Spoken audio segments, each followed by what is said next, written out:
This is Radio 84 MHz, broadcasting from the bustling streets and hidden alleys of Vietnam. You are tuning in to the frequency of authentic stories and unfiltered vibes. Today, we follow Mark, a Wall Street shark who arrived in Saigon convinced that kindness is just a transaction. But a lost briefcase in a chaotic food alley would shatter his worldview and lead to a deal no one saw coming. Presenting, American Investor, Your Friendliness is Fake, and the $130 million shock. Don't forget to subscribe for more hidden gems. And tell us below, has a stranger's kindness ever changed your mind? Now, let's listen. There's a fundamental rule in my world. Nobody gives anybody anything for free. Everything's a transaction. A smile, a nod, a friendly hello, they're all just the prelude to some ask. Kindness is just a fancy term for an investment waiting on its payback. And I've heard that in Vietnam, they use that phony currency even more than the real thing. A sleek black Lexus inches forward, centimeter by centimeter. It's a serene, luxurious oasis amid a chaotic sea of motorbikes. Outside the window, thousands of scooters swarm like a massive school of fish, weaving through each other in disorderly fashion, but somehow without a single collision. And here it is, the big show. Welcome to Saigon. Inside the car, Mark sighs.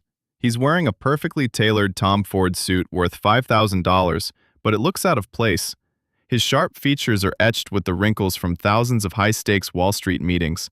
He loosens his silk tie, exhaustion and irritation plain on his face. Beside him, Kevin, the young analyst, stares out the window. His eyes sparkle with excitement, the latest smartphone clutched in his hand. "It's unbelievable, boss. Look at that." Mark glances in the direction Kevin points, barely interested. Outside, a scene unfolds. A street vendor selling banh mi, wearing a conical hat, hands change to an office girl on a scooter. But she drops a 50,000 dong note. It flutters erratically in the air. Before it hits the ground, a nearby Zam driver snaps it up with his foot in a flash, picks it up and hands it back with a smile. The office girl clasps her hands in thanks. The vendor grins too. The Zam guy nods and revs off. The whole thing happens in 3 seconds. Wow, did you see that? They don't even know each other. The energy here is incredible. Everyone seems genuinely happy. Mark smirks cynically. He turns away, staring straight ahead. Happy? That's the naivety of youth, Kevin. You see happiness. I see an inefficient street economy. Chaos. That Zam guy? He did it so the office girl feels indebted. Next time, she'll pick his ride. It's always an exchange. Mark eyes another scene. A vendor hands a bottle of water to a motorbike rider, both beaming. And that, the classic tourist trap. How much is a smile worth? 50 cents? A buck? Everything's got a price.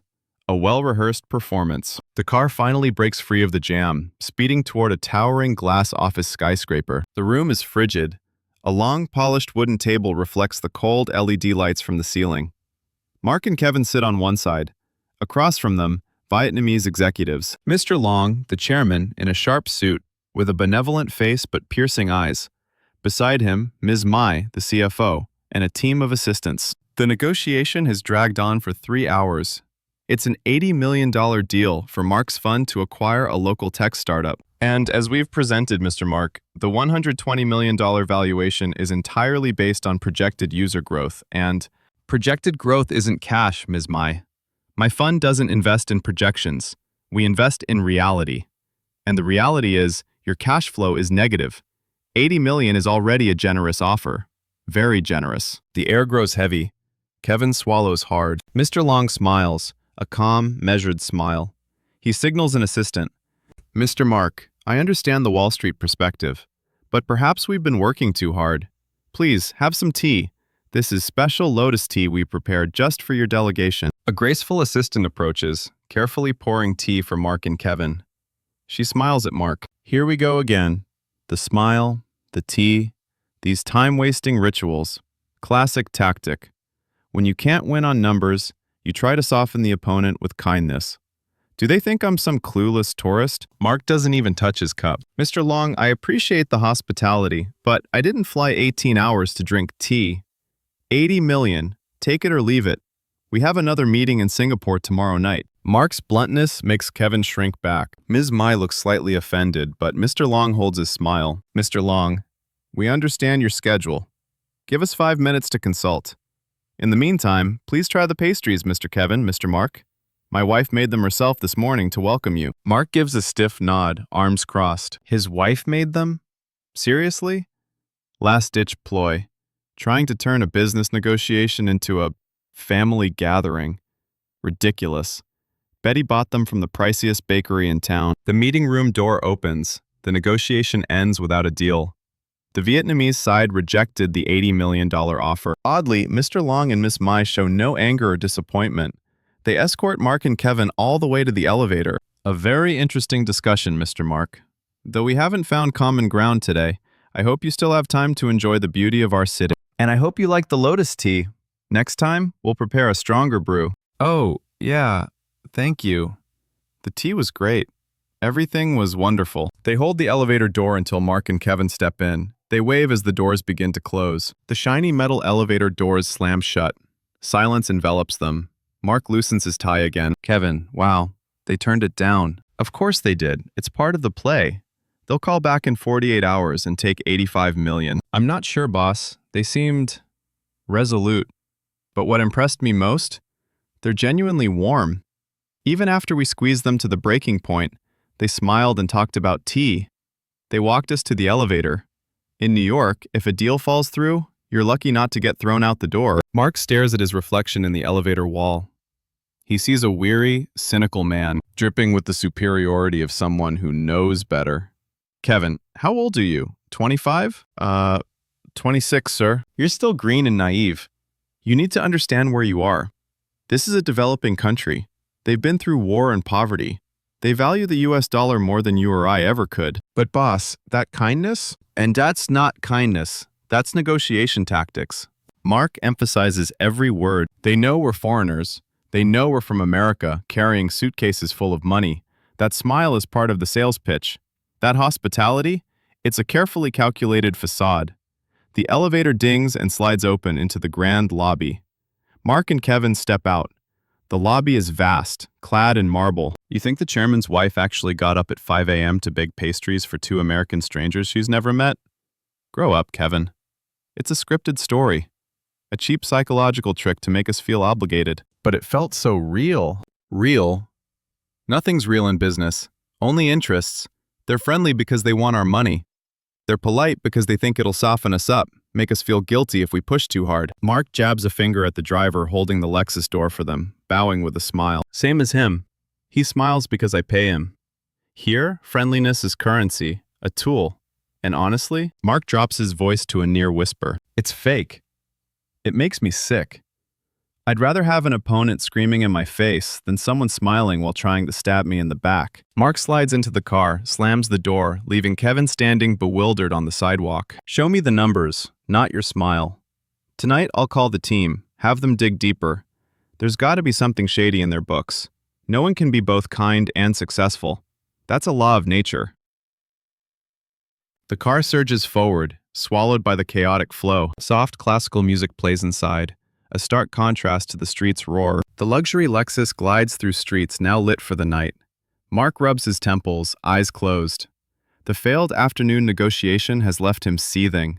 He hates wasting time, and today was a colossal waste. Kevin, looking out the window, excited. Boss, we can't just go back to the 5-star and eat steak again. It's our last night. I found this place on a legit food blog. They call it the true culinary heart of Saigon. A street food alley. Mark opens his eyes, staring at Kevin like he just suggested swimming the Saigon River. Mark, street food? You're kidding, right? Have you seen out there? I'm not ending this trip with food poisoning. Come on, boss, just 1 hour. We can't come to Vietnam and only see conference rooms and hotels. We need a real cultural experience. Maybe it'll help us understand the partners? Mark exhales sharply. He hates the word experience. That's for backpackers. But the deal's already dead. He has nothing left to lose. Fine. You won't regret it. The car turns into a narrower street, then stops at the mouth of an alley. The driver, middle-aged, thin, in a Grab uniform shirt, turns back. Grab driver. Here, food alley. Very famous. You walk inside. Thanks, uncle. Kevin, they step into the alley. The moment they enter, another world unfolds. The sizzle of oil, the clatter of cleavers, the roar of laughter. Vietnamese pop blaring from a tinny speaker. The air is thick with lemongrass, chili, fried garlic, and grilled meat. Hundreds of people sit on tiny plastic stools, huddled around steaming tables. God. Mark grimaces. To him, it's sensory overload. Too loud, too crowded, too intimate. All right, Kevin, experience away. You've got 5 minutes to... Mark freezes. His hand instinctively pats his side. Empty. Kevin.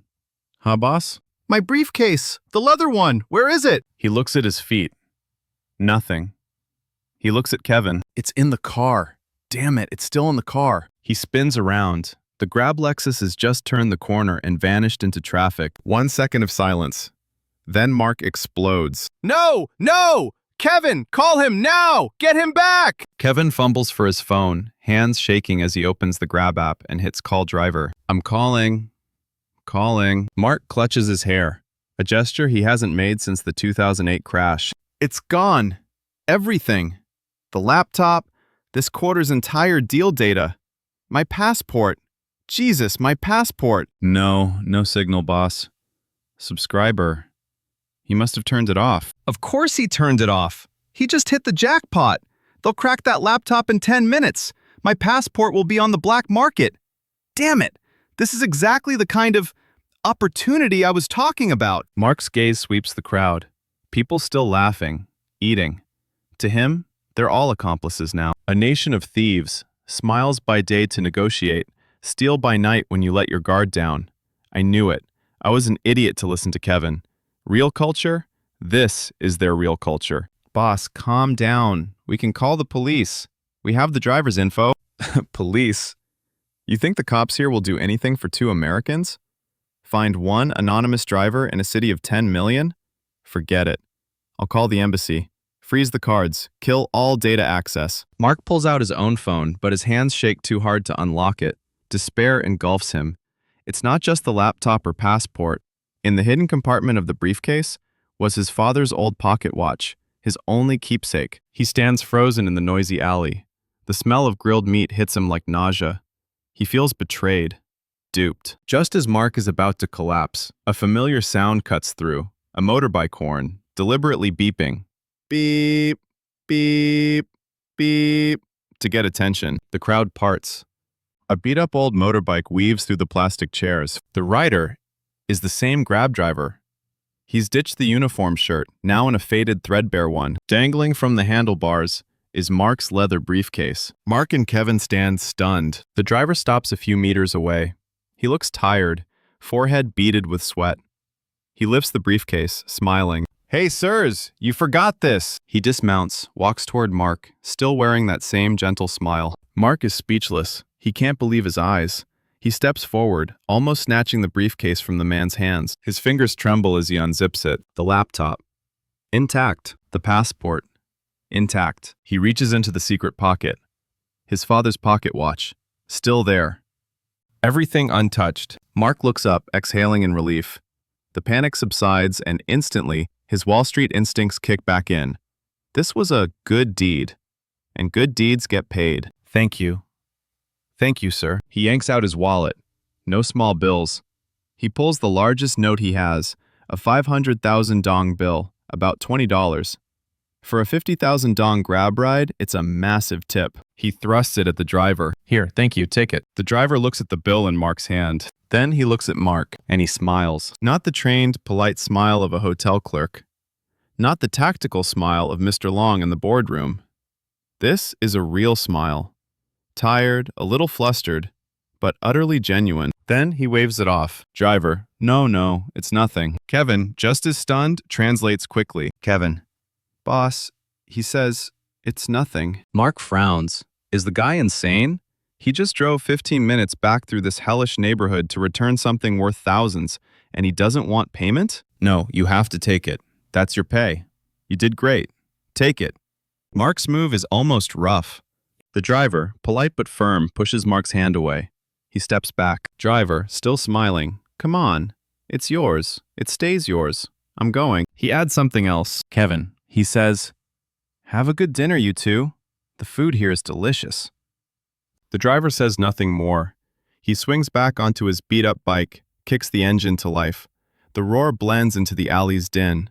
He nods at Mark once more, then weaves through the crowd and disappears. Mark stands frozen in the middle of the alley. The 500,000 dong note still hovers in his outstretched hand. The street noise, sizzling oil, laughter, fades to a dull hum in Mark's ears. He refused? He refused money? For the first time in his career, maybe in his life, a clear-cut transaction offered by Mark has been rejected. This doesn't compute. It makes no sense. If he didn't want money, why come back? If he's a good guy, why not take the tip? If it's not a transaction, then what is it? The bill in his hand now feels heavy and meaningless. His core belief that every kindness is fake, every action a trade, has just been shattered by a skinny Grab driver in a threadbare shirt. Mark looks down at his briefcase, then at Kevin. You saw that? I saw it, boss. Mark stands there, utterly lost. He is a master of numbers, a king of deals, but he has just witnessed an act outside every equation he's ever known. It wasn't fake, and it was completely free. Thank you for confirming. We've cracked Mark's emotional bias. Now it's time to break his intellectual arrogance. Heavy silence. The AC hums faintly. Outside, Saigon glows under hazy orange nightlights. Inside the lavish suite, Mark hasn't slept. He's still in yesterday's rumpled suit, tie discarded on the floor. He stands at the floor-to-ceiling window, watching the city stir. Motorbikes begin their morning trickle. On the marble coffee table, beside the briefcase, lies the crumpled 500,000 dong note. It sits there like a silent accusation. Mark has replayed the moment 100 times. The wave-off, the tired, honest smile, the firm refusal. He refused. Why? An irrational act, no benefit, no exchange. So what was it? An anomaly? A one-off? Or, have I been wrong about everything from the start? A knock. Kevin enters, fresh after a short nap, holding 2 coffees. Kevin. Morning, boss. I called the car. It'll be here in 30. Our flight to Singapore. Mark doesn't turn. Cancel the flight. Kevin freezes mid-step. Sorry? I said cancel Singapore. We're not leaving. But, boss, the deal's dead. They rejected our offer. There's nothing here. We have the Temasek meeting tomorrow. Turning, eyes bloodshot from no sleep. I was wrong, Kevin. That stops Kevin colder than the flight cancellation. Mark has never admitted he was wrong. I was wrong about that Grab driver last night. I was 100% certain he'd steal the briefcase, or at least demand a huge reward. I was dead wrong. He picks up the 500,000 dong note, crushes it in his fist. I looked at him and saw an opportunist. But he was honest. My bias blinded me. He tosses the bill back on the table. So, what else have I been wrong about? Kevin doesn't follow. Kevin, boss? Walking to the desk, fatigue gone, replaced by terrifying Wall Street focus. The negotiation. That startup. Mr. Long. Ms. Mai. Yeah? I looked at them and saw a performance. Tactical smiles and cheap pastries. But if the driver's kindness was real, if that warmth was real, what if Mr. Long's was too? You mean we renegotiate? No, we negotiated wrong. We tried to buy a building by counting bricks, without seeing what really holds it up. Something invisible. He flips open his laptop. Reopen their data room. Now, Kevin, data room, but we've seen everything. Negative cash flow, high CAC. Forget that garbage. I want you to ignore every P&L, every balance sheet. That stuff doesn't matter. Then what are we looking for? Non-financial data. HR reports. Attrition rates. Internal engagement surveys. Operation logs. Anything that shows how they work, not just what they report. The room falls silent, except for rapid keystrokes. Room service breakfast arrives untouched. Mark and Kevin plow through gigabytes of data they previously skimmed. Got it, boss. What? A hidden subfolder. Not under finance or legal. It's in a root folder called VHNB. VHNB. What's that stand for? Kevin. Not sure. Maybe Vanhua Noibo. Mark raises an eyebrow. He usually skips these culture folders. They're typically stuffed with company party photos and empty slogans. Open it. Inside are dozens of files. Most are useless, but the last 2 catch Kevin's eye. 2 files. 1. 2024 Annual Engagement Survey, full report. 2. A zip file named Storm Crisis Log, 10.2023. Open the survey report first. The screen shows an 80-page PDF packed with charts and numbers. Mark expects mediocre stats, the kind inflated for investor decks. He scrolls to the summary and freezes. Voluntary attrition rate. Under 2%? Kevin. Yes, boss. 1.8% over the past 12 months. Impossible. In Silicon Valley, that's 15%. Even 20% in tech. 1.8%? That's fantasy. They're lying. This is raw data from a third-party survey provider, boss. Hard to fake. Mark scrolls on. Engagement index, 94%. Leadership trust score, 92%. These numbers, they're better than Google. Better than Apple. How the hell does a Vietnamese startup pull this off? He scrolls to the detailed questions. Then he sees it.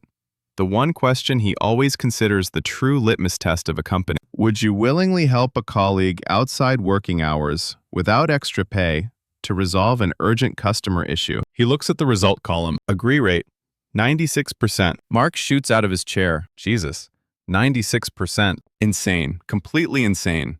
At my firm in New York, you'd be lucky to hit 20%, and that's when they know I'm watching and there's a promotion on the line. 96%? Is this a cult? Brainwashed? Or they actually believe it, boss? Mark glances at Kevin, then back at the screen. He thinks of the Grab driver. He thinks of Mr. Long's smile. Open the other file, the Storm Crisis zip. Kevin unzips it.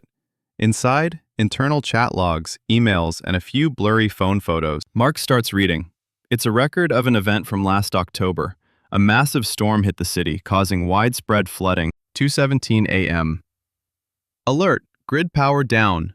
Switch to UPS. Backup generator failed to start. Reason? Generator bay flooded. Shit.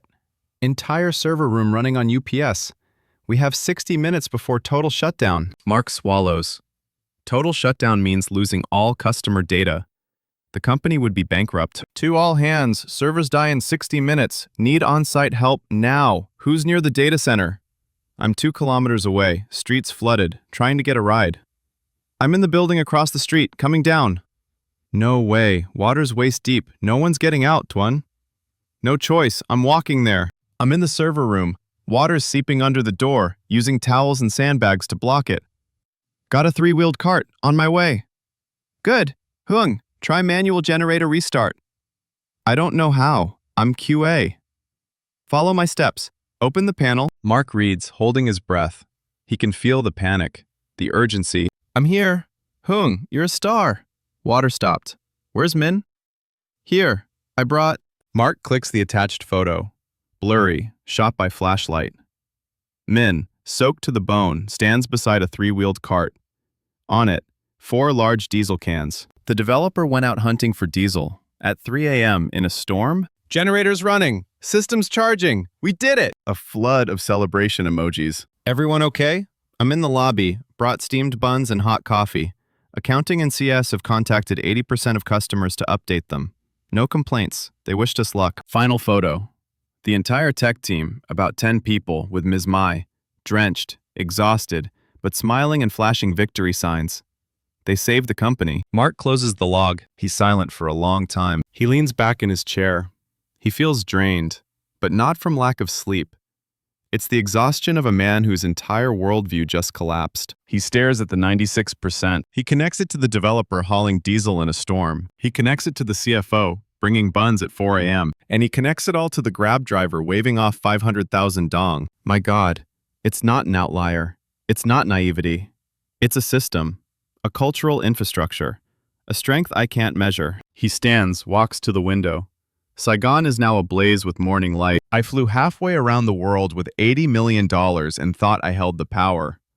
I tried to value this startup on code, contracts, and user growth. I was wrong. Dead wrong. Their real asset, the one worth billions, is this trust, this loyalty, the ability to rally 96% of staff to work unpaid in a midnight storm. That's something no venture capital fund, no Harvard case study can teach or buy. And it's nowhere on any balance sheet.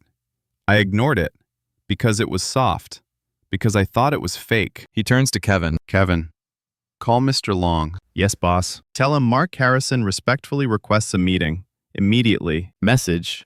What? We raising to 90 million? Mark shakes his head.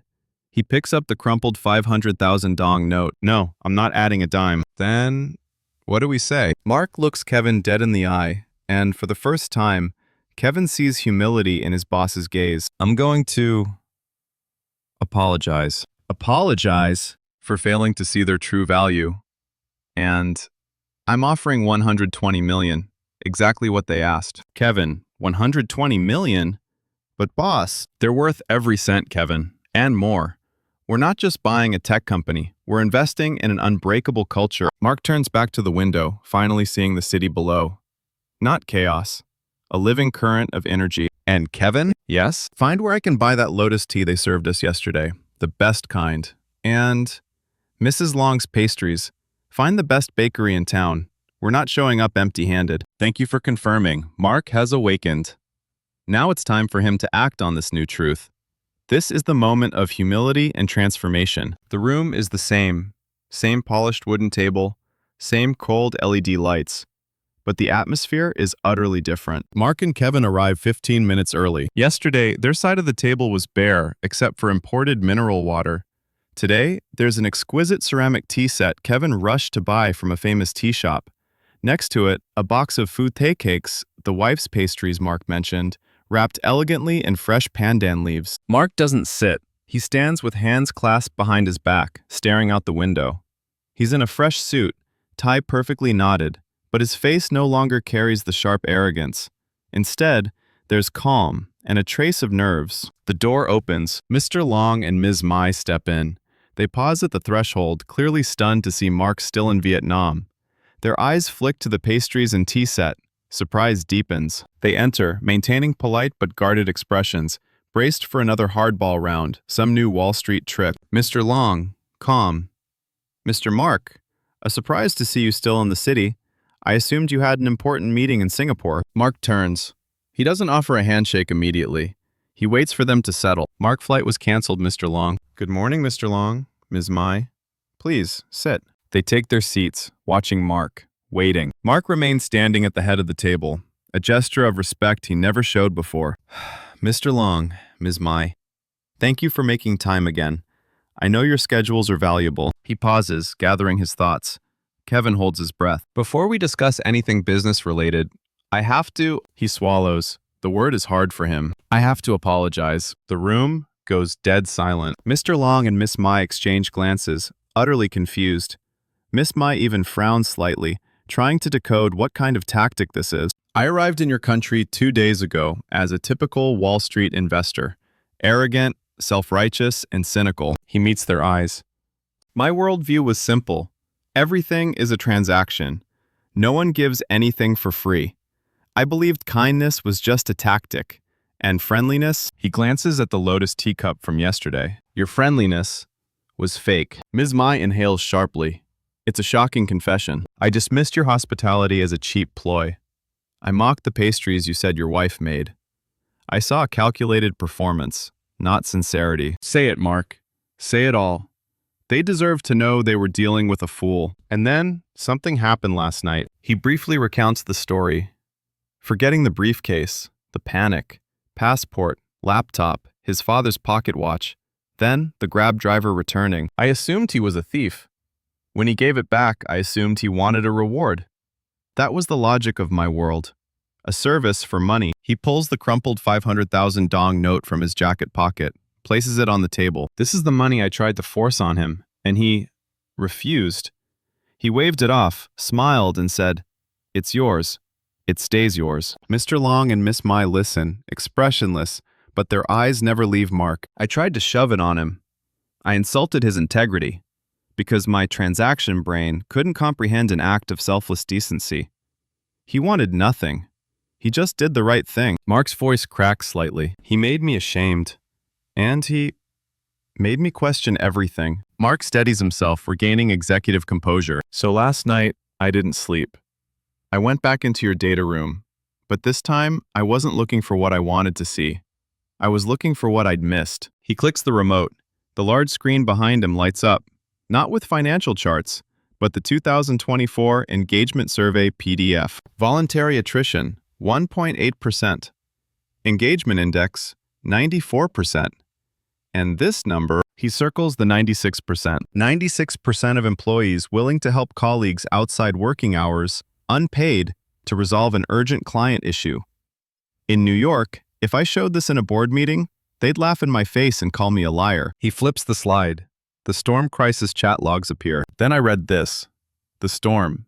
The flooded server room. He points to Miss Mai's name on screen. I read how you, Ms. May, a CFO, waded through water at 4 a.m., not to give orders, but to bring steamed buns and coffee to your team. Ms. Mai looks slightly embarrassed to have her act spotlighted, but she nods in confirmation. I read about a developer named Min who hunted down diesel at 3 a.m., a QA named Hung who blocked floodwater with towels. They saved your company. He turns off the screen.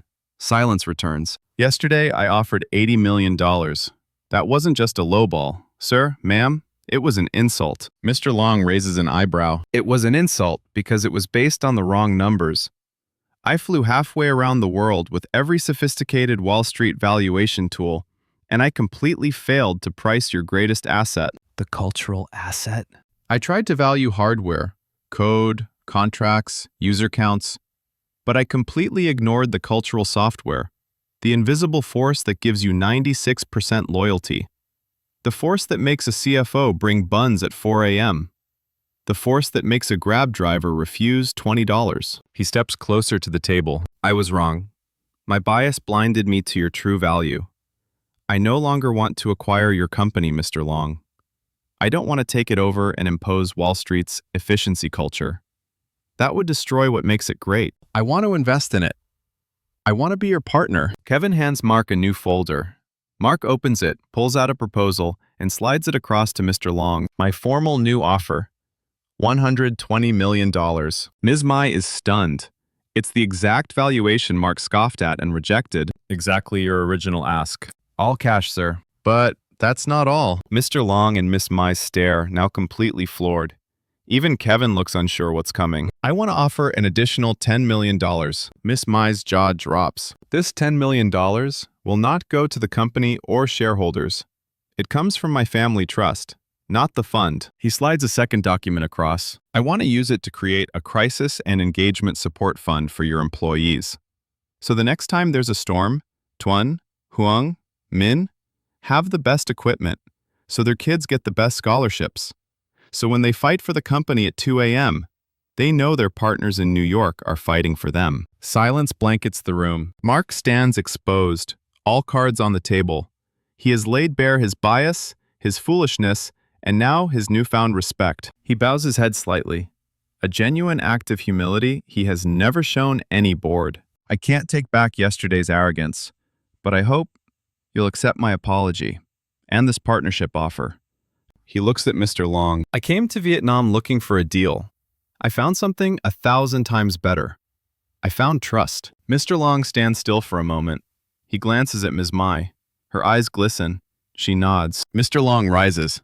He doesn't look at the proposal. He looks straight at Mark, and he smiles. Not yesterday's polite, tactical smile. A warm, genuine smile of recognition. He extends his hand. Mr. Mark, we don't need your personal $10 million. But we would be honored to have you as co-founder of that fund. And we accept the $120 million offer. He grips Mark's hand firmly. Welcome to Vietnam. Mark returns the grip, a real smile breaking across his face for the first time. Thank you. And he gestures to the tea set and pastries. I brought lotus tea and cakes. I'm not sure they're as good as your wife's, but I hope we can enjoy them together. While Ms. Mai reviews the contract, Miss Mai laughs. Mr. Long chuckles heartily. The tension shatters completely. Mr. Long, patting Mark's shoulder. Of course, partner.